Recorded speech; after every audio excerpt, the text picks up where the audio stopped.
स्वागत है बच्चों अपने YouTube चैनल गणित मार्ग में। आशा करते हैं आप सब बहुत अच्छे होंगे और अपनी परीक्षा की तैयारी में लगे होंगे। हमने इसके पहले वाली वीडियो जो था इंट्रोडक्शन वीडियो, उड़ान सीरीज का इंट्रोडक्शन वीडियो, उसमें हमने आपको बताया था कि कक्षा 10 यानी कि जो ये सामने बिहार बोर्ड का एग्जाम होने वाला है 2026 के लिए, उसके लिए हम लोग मैथ का इम्पोर्टेंट चैप्टर और उसके इम्पोर्टेंट टॉपिक को करेंगे और उसके क्वेश्चनों को समझेंगे। आज हमारा जो है पहला है चैप्टर, वो है वास्तविक संख्या। इसमें हम लोग परिमेय अपरिमेय के बारे में जानेंगे, यूक्लिड विभाजन जानेंगे, अभाज्य गुणनखंड जानेंगे, शांत अशांत जानेंगे, दो संख्याओं का गुणनफल जो होता है लसगु निमसक के बराबर होते हैं, इनके बारे में जो क्वेश्चन होते हैं, जिस प्रकार से क्वेश्चन बनते हैं उसके बारे में जानेंगे। और ये रेकनिंग अर्थात ये बार वाला क्वेश्चन को हम लोग समझेंगे कि इसको पी बटा क्यू के रूप में कैसे मतलब कि लिखा जा सकता है। और हम आपको बता दें कि इस जो है ना, ये हमारा आज क्लास थ्योरी का क्लास होगा। कल का जो क्लास होगा उसमें हम लोग क्या करेंगे कि क्वेश्चन को करेंगे। क्वेश्चन यानी कि इस चैप्टर से जो महत्वपूर्ण क्वेश्चन है, इस टॉपिक से जो महत्वपूर्ण क्वेश्चन जो पूछे गए हैं, वीवीआई क्वेश्चन कह सकते हैं सर, तो वो सब प्रश्न को हम लोग यहाँ कल करेंगे। तो चलिए शुरू करते हैं। सबसे पहले हमारा जो अध्याय 1 है शुरू है, वह है वास्तविक संख्या। इसके बारे में पहले जानते हैं। संख्या और वास्तविक संख्या जो है दो प्रकार के होते हैं। एक होता है वास्तविक संख्या, एक होता है परिमेय संख्या। इसके जो दो रूप है, एक होते हैं परिमेय संख्या, परिमेय संख्या, और दूसरा जो होता है उसका नाम है अपरिमेय संख्या। दूसरा क्या नाम है? अपरिमेय संख्या। अपरिमेय संख्या। और इस दोनों टॉपिक से क्वेश्चन बनते हैं ऑब्जेक्टिव में। खास करके क्वेश्चन दे देगा कि बताइए, क्वेश्चन आएगा कि निम्न में कौन परिमेय संख्या है। 3 वो रहेगा अपरिमेय संख्या और 1 रहेगा परिमेय संख्या, और आपसे पूछ देगा बताइए इनमें कौन परिमेय संख्या है। या ऐसा कह सकता है कि निम्न में कौन अपरिमेय संख्या है, जिसमें एगो मतलब कि अपरिमेय रहेगा, बाद बाकी 3 गो परिमेय संख्या रहेगा। तो इस प्रकार के जो क्वेश्चन है मतलब ऐसे जो क्वेश्चन आते हैं उसको हम लोग किस प्रकार से समझेंगे। उसके लिए अगर हमें थ्योरी पता है, परिमेय संख्या आखिरकार होता क्या है, अपरिमेय संख्या आखिरकार होता क्या है, अगर इसके बारे में पता है तो हम क्वेश्चन को आसानी से बना सकते हैं। देखिए, परिमेय संख्या का परिभाषा सब लोग जानते होंगे कि जिसे P बटा Q के रूप में लिखा जाता है, जहां Q equal to not zero, यानी Q का मान जीरो के बराबर नहीं होना चाहिए। यानी परिमेय संख्या ये जिसमें एक महत्वपूर्ण पॉइंट होता है कि ये P बटा Q के रूप का होता है, और जहां Q का जो मान है, Q का मान है ये जीरो के बराबर नहीं होना चाहिए। क्यों? मान लीजिए कि अगर हम लिख दे 2 बट्टा जीरो, जीरो से भाग दे 2 में, जीरो से मतलब कि मान लीजिए जीरो से कोई भी संख्या में गुना करते हैं सब जीरो हो जाता है। मान लीजिए 2 में गुना करेंगे, जीरो में 2 से गुना करे जीरो घटा 2, यानी कभी भाग ही नहीं लगेगा। मतलब कि ये बनते ही रह जाएगा, कभी कुछ इसका सोल्यूशन नहीं होने वाला है, इसका हल इनफाइनाइट अनंत हो जाएगा। तो ये सब जो है अगर बट्टा में जीरो हो तो वो परिमेय संख्या नहीं कहलाएगा, अनंत तक मान आते रह जाएगा, निकलते रह जाएगा। तो ये जो है इसलिए लिखा जाता है जहां क्यूब का मान जीरो के बराबर नहीं होना चाहिए। जीरो होगा तब समझ लिए, जीरो होगा तब क्या होगा, यानी कि जो P बट्टा Q के रूप में हो। जैसे कि मान लीजिए कुछ हम एग्जाम्पल देते हैं उसके रूप से समझते हैं। जैसे मान लीजिए आपका कुछ में पहला एग्जाम्पल है, ये हम दे दे 2। दूसरा एग्जाम्पल दे दे मान लीजिए 3.14। तीसरा एग्जाम्पल है पाई। चौथा एग्जाम्पल है, समझिए इसको, कि हम लिख दे 2.32 और 3 के ऊपर रेकरिंग लगा हुआ। अब मान लीजिए इसमें आपसे पूछ दे बताइए कि कौन परिमेय संख्या है कौन अपरिमेय संख्या है। कुछ हो भी सकता है, जैसे मान लीजिए कि यहाँ दे दे 22/7, यहाँ हम लिख दे √5, यहाँ लिख दे √4, और आपसे पूछ दे कि बताइए कि निम्न में कौन परिमेय संख्या है और कौन परिमेय संख्या नहीं है। तो यहाँ पर देखिए P बट्टा Q के रूप में, क्या ये 2 P बट्टा Q के रूप का है? P मतलब ये ऊपर वाला अंश होना चाहिए, एगो हर मतलब भिन्न के रूप का होना चाहिए। क्या 2 इसके बट्टा में कुछ नहीं तो कितना है? 1 है। क्या ये परिमेय संख्या है? यानी ये P का मान नीचे कितना, Q का मान। क्या Q का मान 0 के बराबर है? नहीं, Q का मान 1 है। तो ये परिमेय संख्या है, ये कहलाएगा परिमेय संख्या। कौन संख्या? परिमेय संख्या। ये हो जाएगा आपका परिमेय संख्या। अब इसके बारे में बताइए, 3.14 क्या लग रहा है देखने में? क्या ये परिमेय संख्या है कि अपरिमेय संख्या है? आसान है। 3.14 दशमलव हटाते हैं तो उसके लिए 1 और 2 अंक है, उसके लिए 2 जीरो, कितना है 314/100। देखो तो ये पी बट्टा क्यू के रूप का है कि नहीं है, तो ये भी क्या हो जाएगा, परिमेय संख्या हो जाएगा। मान लीजिए पाई, और ये क्वेश्चन जो है ना बच्चा सब तो समझो तो रट ही लेता है कि पाई एक अपरिमेय संख्या है, लेकिन जिसको पता नहीं है वो क्या करेगा, वो करेगा पाई का मान 22/7 होता है। अब कहेगा 22/7 तो पी बट्टा क्यू के रूप का है, मतलब वो परिमेय संख्या है। अब मान लेगा कि पाई परिमेय संख्या है, अब परिमेय संख्या मार के चले जाएगा एग्जाम बोर्ड में, पाई मेरा परिमेय संख्या है, और यहाँ आके गिनेगा कि हाँ मेरा सही है, मालूम चलेगा गलती हो गया। तब पाई जो है ना ये अपरिमेय संख्या है। क्यों, आप देखिए आपको एक मान दिया गया है कि पाई का मान 22/7 होता है, 22/7 होता है। 7 से 22 में भाग लगाएंगे पूरा पूरा कटेगा नहीं, कटेगा, कटते रह जाएगा। लेकिन 22/7 पी बट्टा क्यू के रूप का है, इसलिए ये परिमेय संख्या है। लेकिन पाई, कितना गणितज्ञ जो थे हैं चाहे थे चले गए, वो सब पाई का मान निकालते रह गए, और अभी तक पाई का मान निकल ही रहा है। कहीं कहीं पाई का मान मतलब एक रेट में हम लोग यूज कर लेते हैं कि पाई का मान आप 22/7 रखिए, 3.14 रखिए, जैसे ये था 3.14, दशमलव हटाएंगे बट्टा में 100 हो जाएगा। तो ये जो है ना 22/7 3.14 ये एक परिमेय संख्या है। पर पाई, पाई के बारे में सिर्फ कहा जाए तो पाई जो है वो अपरिमेय संख्या है, क्योंकि मान उसका अनंत तक निकलते जा रहा है। जैसे मान लीजिए, अभी बता देते हैं उसके बाद बताते हैं उसके बारे में। अब देखिए 2.32, इसका मतलब क्या होता है, देखिए 2.32 और इसका ऊपर रेकरिंग है, मतलब क्या, मतलब ये कि 2.32 अनंत बार तक आते रहेगा, यही संख्या रिपीट होते रहेगा, 3 2 डॉट डॉट डॉट अनंत तक।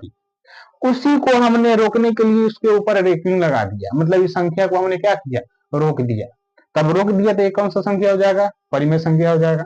ये संख्या क्या हो गया, परिमेय। और इसी प्रकार के क्वेश्चन जो है नीचे है देखिए, को पी बट्टा क्यू के रूप में बदले, ऐसा ही प्रश्न हम आपको बताएंगे।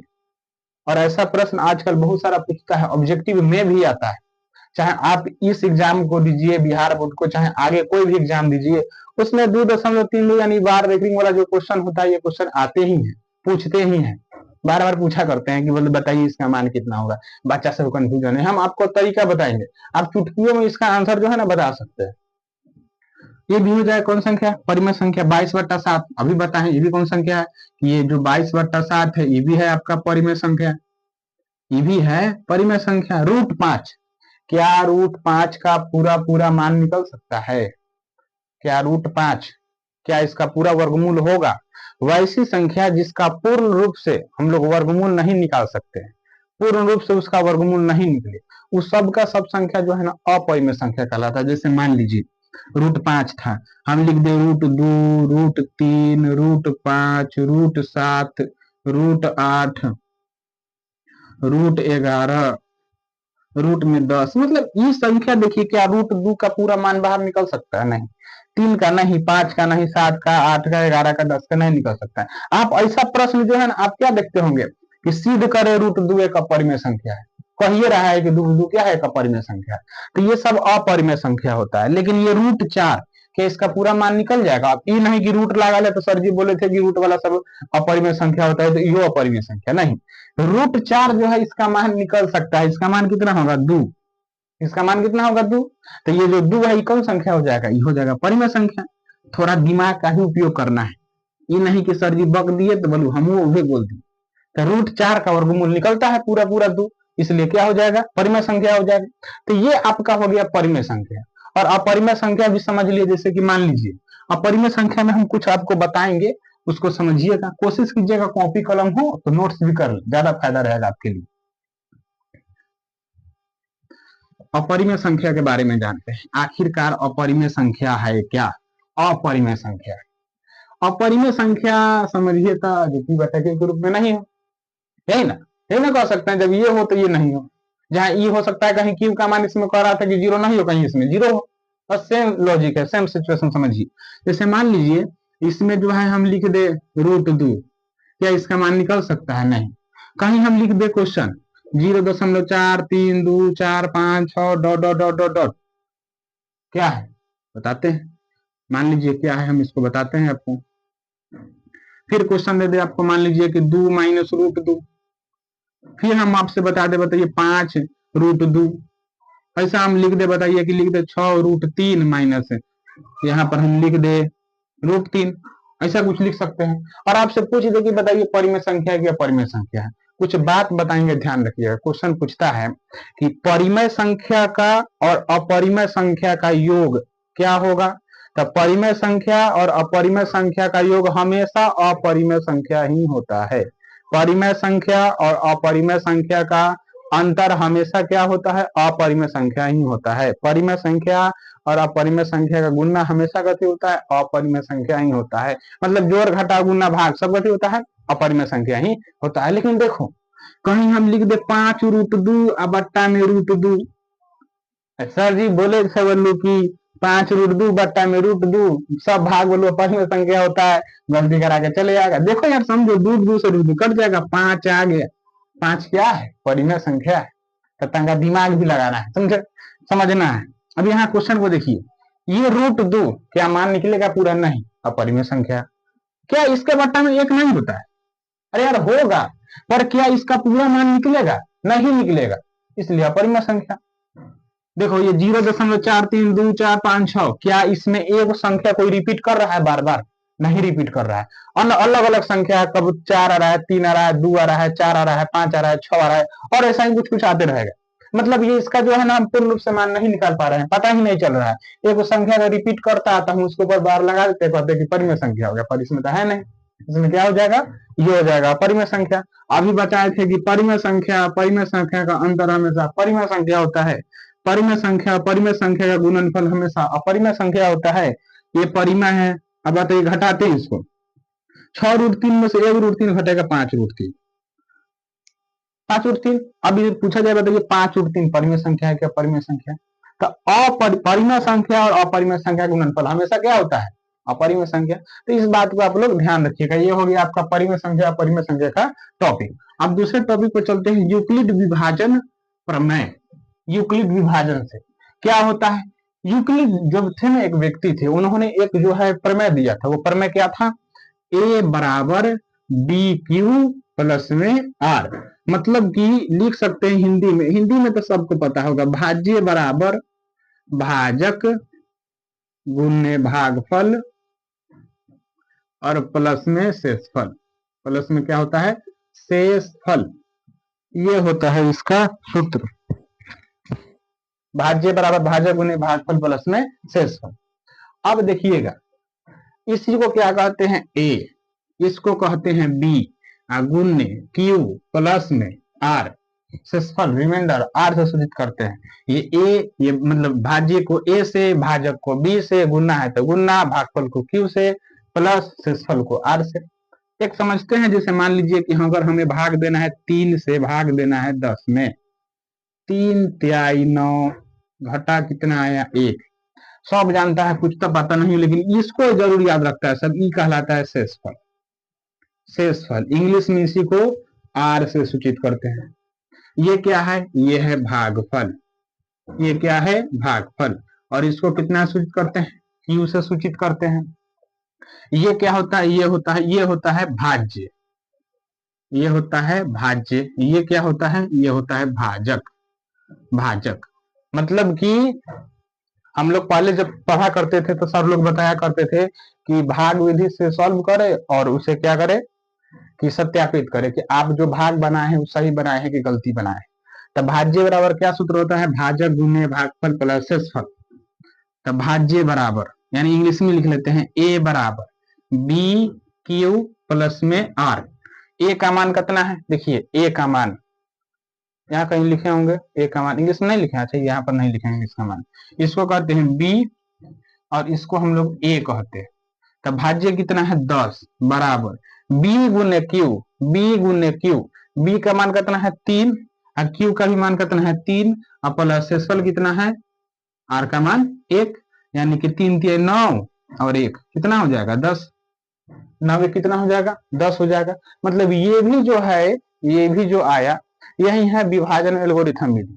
और इससे ध्यान रखिएगा, हमेशा यूक्लिड विभाजन प्रमेय से हमेशा एचसीएफ ही निकाला जा सकता है।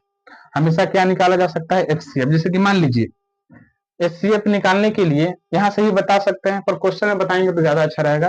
मतलब यूक्लिड विभाजन प्रमेय से ए बराबर बी क्यू प्लस आर से हम लोग एचसीएफ निकालते हैं। क्वेश्चन जब बताएंगे तब खूब बढ़िया से समझेंगे इसको, क्वेश्चन के अनुरूप। यही था ए बराबर बी क्यू प्लस आर। दूसरा है अभाज्य गुणनखंड। अभाज्य गुणनखंड, समझिए अभाज्य गुणनखंड। अभाज्य गुणनखंड देखिएगा, अभाज्य गुणनखंड क्वेश्चन रहेगा क्या, मान लेते हैं क्वेश्चन पर समझते हैं। क्वेश्चन रहेगा मान लीजिए 9 12 9,12 संख्याओं का, चाहे कह सकता है कि अभाज्य गुणनखंड विधि से, अभाज्य गुणनखंड विधि से, अभाज्य गुणनखंड विधि से 9,12 का मसा और लसा निकाले, ऐसा कह सकता है। अभाज्य गुणनखंड विधि, अभाज्य संख्या किसे कहते हैं? वैसी संख्या जिसको एक भी काट दे और स्वयं भी कट जाए, मात्र दुइये को गुणनफल होता है। दुइये को संख्या से ही कटेगा, या तो एक से कटेगा या स्वयं से कटेगा। तो इन संख्याओं को जो है ना हमें अभाज्य गुणनखंड विधि करना है। जैसे मान लीजिए 9 का करें तो 9 में 3 से 3 तिहाई 9, फिर 3 से लगाएंगे एक मरतबे, फिर कितना है 12। 12 का अभाज्य गुणनखंड विधि करेंगे 6, 2 से लगाए 3, 3 से लगाएंगे 1। मतलब 9 का हम लोग अभाज्य गुणनखंड किए हैं तो 3 गुने 3 आया है, और 12 का किए हैं तो कितना आया है 2 गुने 2 गुने 3। इसमें मौसा निकालना है। मौसा क्या होता है आखिरकार?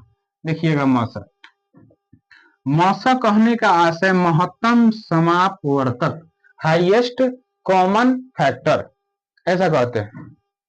अब ऐसा हमें कोनो संख्या सोचना है कि जो 9 को भी काट दे 12 को भी काट दे। जैसे मान लीजिए ऑब्जेक्टिव में क्वेश्चन आ जाए, एचसीएफ पूछे, तो ऐसा कौन संख्या होगा जो 9 को भी काट दे 12 को भी काट दे? तो खुद से बता सकते हैं 3 काट देगा। पर इसी को निकालना हो तो कौन होगा? देखिए जो मिलता है दोनों में, इसमें भी 3 मिल रहा है, इसमें भी 3 मिल रहा है, तो दोनों के बदला में एगो 3 लिखना है।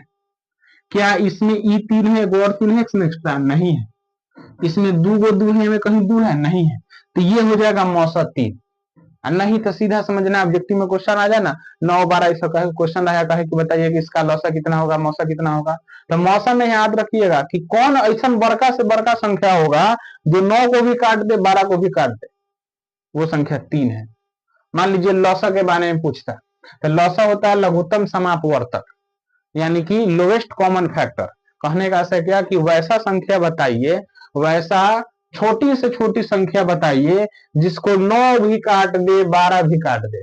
मौसा में क्या था, ये दोनों को काट रहा था कोई, पर लौसा में ये दोनों मिल के कोनो सबसे छोटा अंक को काटेगा, दोनों वगैरह मिल के। तो कैसे निकालते हैं देखिएगा, ये मौसा हो गया। लौसा, लौसा में देखिए मिलता है 100 और नहीं मिलता है 100, दोनों को लिखते हैं। जो मिल रहा है देखिए 3 3 मिल रहा तो उसके लिए एगो 3 लिख दिए, ये 3 नहीं मिल रहा है तो वो भी लिखेंगे, ये 2 नहीं मिल रहा है वो भी लिखेंगे, ये 2 में नहीं मिल रहा है वो भी लिखेंगे। मतलब गुना करेंगे 3 3 9 9 दूनी 18, 18 दूनी 36। देखिए 36 ऐसा संख्या निकल के आया जिसको 9 भी काट देगा 12 भी काट देगा 12। यही होता है अभाज्य गुणनखंड विधि। हम लोग क्वेश्चन में बहुत बढ़िया से समझेंगे। अगला जो टॉपिक है वो है क्या, शांत अशांत। शांत है अशांत, शांत अशांत क्या होता है? शांत आवर्तसानी, अशांत आवर्तसानी समझते हैं। इसमें भी कुछ लॉजिक है, इसमें भी कुछ समझते हैं। शांत कहने का आशय क्या कि अगर हम भाग लगाए ना कोई संख्या में तो वो दशमलव में ही कटे पर पूरा कट जाए, पूरा कट जाए एकदम शांत, और नहीं कटेगा तो वो अशांत, वो क्या हो जाएगा, अशांत हो जाएगा। तो यहाँ पूछता है कि दशमलव प्रसार भी बताए, मतलब कि बताइए कि दशमलव प्रसार शांत है कि अशांत है। और थोड़ा इसमें जानते हैं, बाद बाकी क्वेश्चन में समझेंगे। शांत है और अशांत, शांत को समझिए, यानी कि अगर हम क्वेश्चन लिख दे कि मान लीजिए 5 में भाग देना है आपको 20 से, क्या ये शांत होगा? शांत कहने का आशय कि क्या ये 20 5 को काट देगा? दशमलव में ही काटे उससे मतलब नहीं है, पर काट देगा कि नहीं काटेगा? तो कहिएगा जी सर जी काट देगा। काट देगा। कैसे काटेगा? भाग लगाते हैं, 20 से भाग लगाते हैं 5 में, दशमलव देंगे तो 0 होगा।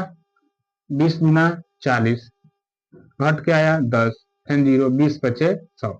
मतलब कि जो ये कटा कितना कटा? 0.25 मरतबे क्या हो गया? ये कट गया। मतलब कि अगर हम 20 से 5 में भाग लगाएंगे ना तो हमें 0.25 आया, मतलब पूरा मान कट गया। कट गया तो शांत। लेकिन नहीं कटता कौन? जैसे कि मान लीजिए हम लोग 22/7 को समझ रहे थे, इससे हम 7 में भाग लगाते हैं, 7 तरीका 21, दशमलव देंगे 0, 7 एकम 7, फिर 3 0, 7 चौका 28, फिर 2 0, फिर मान लीजिए कि 7 दूनी 14। क्या कट रहा है? फिर कुछ ना कुछ आ ही रहा है, नहीं कट रहा है। तो ये सब अशांत होता है। पर कैसे पहचानेंगे? सिर्फ देख के कैसे पहचानेंगे कि शांत होगा कि अशांत होगा? तो आइए उसी को समझते हैं। उसके लिए जो है ना एक सूत्र होता है पहचानने के लिए, कि उसका देखिए P का मान होता है, ये Q का मान होता है। ऊपर वाला अंश नीचे वाला हर कह सकते हैं, ऊपर वाला अंश नीचे वाला हर, ऐसा भी कहिए, या P कहिए Q कहिए। मतलब हमें Q से मतलब है, Q जो है ना Q का जो मान होना चाहिए, वो जो मान होना चाहिए 2 के पावर m गुने 5 के पावर n, इसके रूप का होना चाहिए। 2 के पावर m गुने 5 के पावर n के रूप का होना चाहिए। अगर इसके रूप का है तो कहेंगे शांत होगा, और नहीं है तो अशांत। एहू में कुछ लॉजिक है। जिससे मान लीजिए इसमें हम भाग लगाते हैं, इसको आप लोग ध्यान रखिएगा, क्या होना चाहिए? 2 के पावर m लिख देते हैं, 2 के पावर m गुने 5 के पावर n के रूप का होना चाहिए। कौन? Q का मान।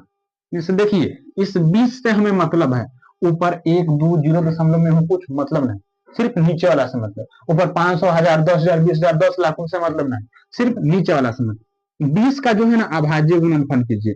मन में कर पा रहे हैं तो और अच्छा होगा ऑब्जेक्टिव के लिए, नहीं कर पा रहे हैं तो कीजिएगा 2 से 10, 2 से 5 और 5 से 1। कितना आया? 2 कितना बार आया? 2 के पावर 2, और 5 कितना बार? 1 बार। क्या ये 2 के पावर m गुने 5 के पावर n के रूप का है? तो जी है। 2 के पावर m गुने 5 के पावर n इसके रूप का है। मतलब इसमें 2 भी आना चाहिए, 5 भी आना चाहिए। सीधा समझा जाए, अगर 2 5 आ रहा है तो शांत, यही होगा और कुछ होगा। मतलब कि अगर हम कहीं भाग लगाएं, ये हो गया लॉजिक। मतलब समझिए कि इसका भाग लगाएं, अभाज्य गुणनफल किए, जिसमें 2 भी आया 5 भी आया, एक्स्ट्रा कोई नहीं आना चाहिए। अगर किसी का किए, जैसे कि मान लीजिए हम यहाँ पर क्या करते हैं कि 5 से भाग लगाते हैं 100 में, मतलब कि 5 में भाग लगाते हैं 100 से। यहाँ पर इसका अभाज्य गुणनखंड करेंगे हम लोग 100 का अभाज्य गुणनखंड करेंगे 2 से 50, 2 से 25, 5 से 5, ये भी तो वहीं आ जा रहा है, ये भी हो जाएगा शांत।